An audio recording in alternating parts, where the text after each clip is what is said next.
Okay, just to clear up some miscommunication, when you're in your Noodle Tools account and you've got your project right here, when you're creating your sources, you can see that these are your sources, and over here are your note cards. I just want to clarify the difference between sources and note cards because I think we've got some communication um, differences. So when you open up your project, and you've got these are your sources, right? So these are all the sources. So a couple things is just to remember that when you're creating your sources over here, you can create tags.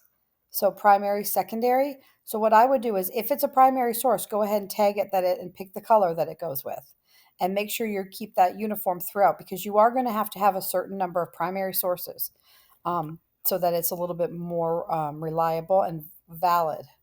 So remember to do that. And you can then you can quickly scroll down. You can see them because they are color coded.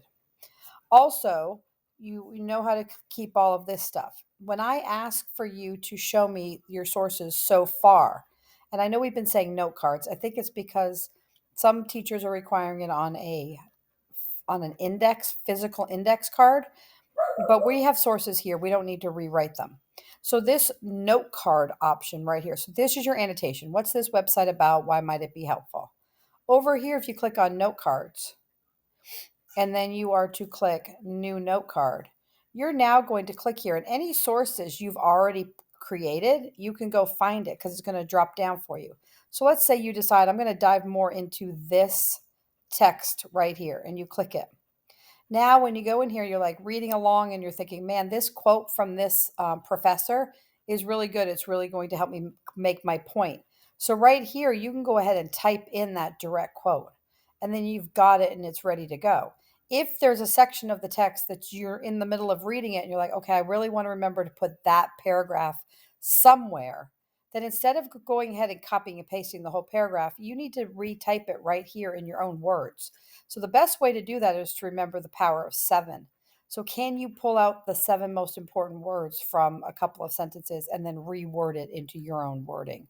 So try not to copy it verbatim, but change some words, change the verbs, change the order, or try to pick out seven most important words and then put it into your own paraphrase. That will avoid plagiarism.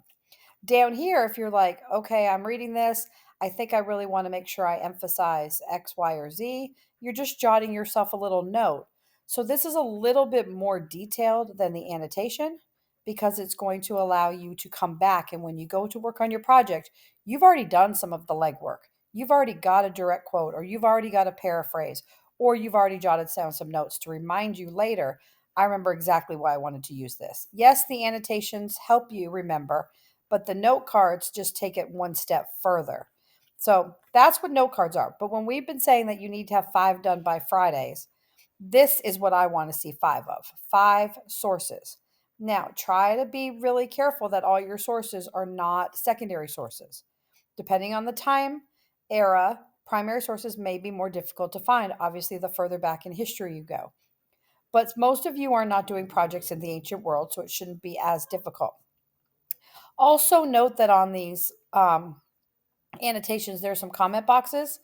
If you and your partner are in this together and you're like, I want to remember what this was, so you can type a comment here and type another comment so that when your partner comes back, maybe to do the actual annotation, you can kind of give your partner some reminders, and then your partner can tell that it's been finished or what your partner needs you to do next. So you can communicate back and forth to each other in the comments below. So that allows you to work from different locations, but being on your document at the same time. So I just want to clarify that miscommunication, that note cards are where you just can kind of really think about the source and what you want to. It's also important that you title these note cards.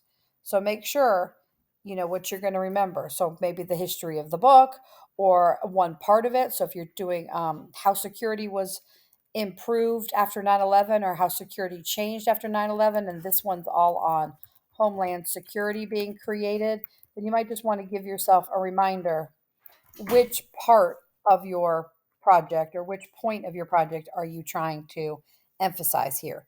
But if you want to just go ahead and put something else to help you remember, that's fine. Also, if you're going to put a direct quotation, you are going to need to reference page number. So go ahead and put the page number right here that you found it on, so you're not going back and looking for it later, because that is very time consuming.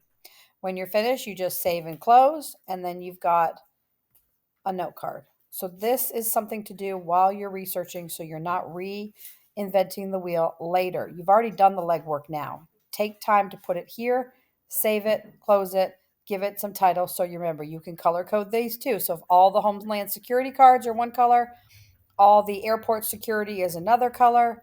So if you have multiple different topics within a broader category, then that might help you as well. So I just want to clarify that. And again, the sources is what we're looking for this Friday, that you needed 5 unique sources. Over here, if you click these 3 dots, and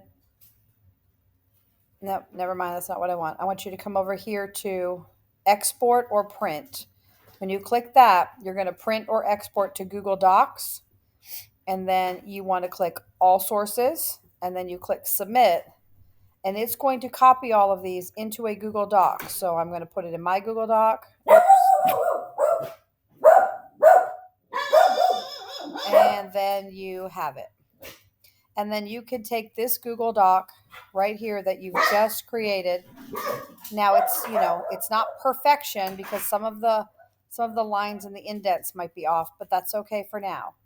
So when you have this, now when you go to upload it into Schoology, you can just click share.